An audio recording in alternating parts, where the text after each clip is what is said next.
নমস্কাৰ, এই মুহূৰ্তত দিবলৈ ওলাইছোঁ এটা বিগ ব্ৰেকিং নিউজ। আজি দিবলৈ ওলাইছোঁ এটা দুৰ্দান্ত খবৰ।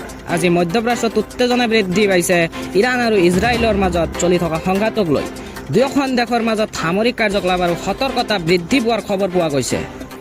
ইজৰাইলী সেনাই সৈন্য সমৰ্থিত লক্ষ্যসমূহৰ বিৰুদ্ধে বায়ু আক্ৰমণ চলাইছে বুলি জনোৱা হৈছে। ইয়াৰ পাছতে ইৰাণেও তীব্ৰ প্ৰতিক্ৰিয়া জনাইছে আৰু প্ৰতিশোধমূলক ব্যৱস্থা গ্ৰহণ কৰাৰ কথা কৈছে। ইৰাণৰ ৰাজধানী তেহৰানত সুৰক্ষা ব্যৱস্থা জোৰদাৰ কৰা হৈছে। ইফালে ইজৰাইলৰ বিভিন্ন অঞ্চলতো সতৰ্ক সংকেত জাৰি কৰা হৈছে।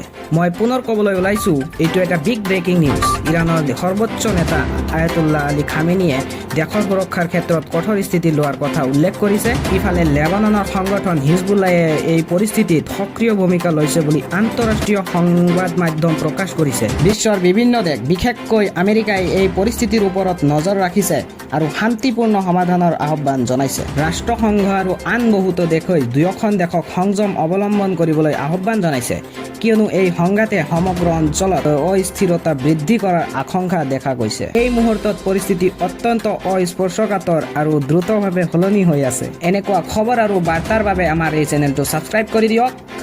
ধন্যবাদ।